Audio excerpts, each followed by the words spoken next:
So if you're an Amazon seller who's been looking to get into the health category, you've probably hit a wall, a pretty frustrating one. Well, in this explainer, we're going to give you the keys to unlock one of Amazon's most restricted, but also most profitable categories. Let's get right into it. Ah, yes, that message. It's the digital version of a door slamming shut right in your face, isn't it? It is so frustrating, and it stops a ton of sellers dead in their tracks when they try to list any kind of health or wellness products. But what if I told you that getting past this gate isn't nearly as impossible as it seems? Seriously, it just takes the right map and the right set of keys. And today, that's exactly what we're doing. We're going to walk through that map step by step to get you approved. Okay, first things first. Let's figure out what we're actually up against.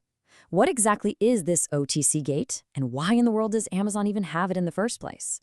So OTC simply stands for over-the-counter. We're talking about all those things people buy every day without a prescription. Vitamins, allergy pills, cold medicine, pain relievers. And because these products directly impact a customer's health, you better believe Amazon is incredibly strict about who sells them. And it is so important to understand this. This gate is not there just to make your life harder. Think of it more like a shield. Amazon puts up this barrier to protect all of us from counterfeit, expired, or even dangerous products, and to make sure every single seller is following critical FDA regulations. It's all about safety and trust. All right, so now that we get the why, let's dive into the how. It's time to assemble our Ungating toolkit. Think of these documents we're about to go over as the keys you're going to need to forge to finally open that locked gate. At the end of the day, Amazon needs one thing from you: undeniable proof.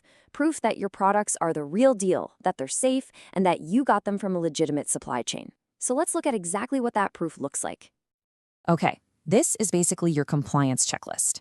You've got to show you're registered with the FDA, and you'll need what's called a GMP certificate to prove your products are made in a clean, controlled facility. Then, a certificate of analysis or a 510K proves the product itself meets safety standards. And finally, your EIN just proves you're a legit business. Now, let's talk about what is probably the single most important document you'll need: the invoice.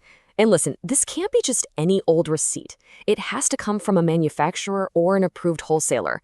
It has to show you bought at least 10 units, have all the supplier's info, and this is absolutely crucial: your business name and address must match your Amazon account information perfectly, no exceptions. Okay, you've got your toolkit all gathered up. Now it's time to follow the map and actually submit your application. The process itself is actually pretty straightforward. You're just going to head into Seller Central, find an existing OTC product you want to sell, and you'll see a button that says Request Approval. Click that, and from there, you just upload all those documents we talked about, your invoice, your certificates, and hit Submit.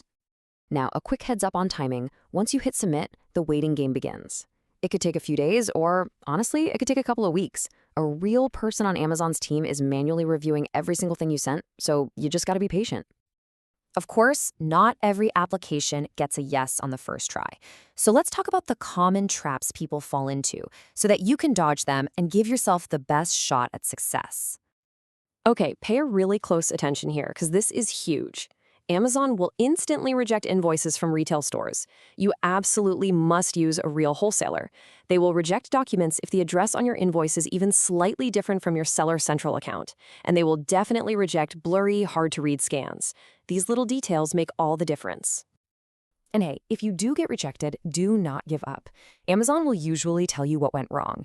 Read their feedback, fix the problem, maybe you need a new invoice or clearer paperwork, and just resubmit. So many successful OTC sellers got approved on their second or even third try.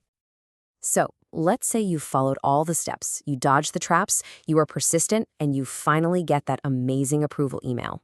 What happens next? Let's talk about the rewards and the responsibilities. Trust me, the effort is so worth it. The OTC market is just built on high demand for things people need every single day. These are consumable products, which means customers come back to buy them again and again. That means repeat business for you. Plus, prices tend to be really stable, which allows for consistent, predictable profit margins. The main takeaway here is that getting Ungated doesn't just let you sell a few new items. It actually gives you access to a reliable, consistent, and really profitable market with a built-in base of loyal, repeat customers. But remember, getting approved is just the beginning. To stay approved, you have to keep those standards high. Always use your trusted suppliers, keep detailed records of all your invoices, and make sure you stay on top of any changes to Amazon's policies. Your approval is a privilege, and you've got to protect it. So there you have it. By following this guide, you're not just staring at a locked door anymore. You've got the map, you know what keys you need, and you have the strategy. The only question left is, are you ready to go out there and unlock it?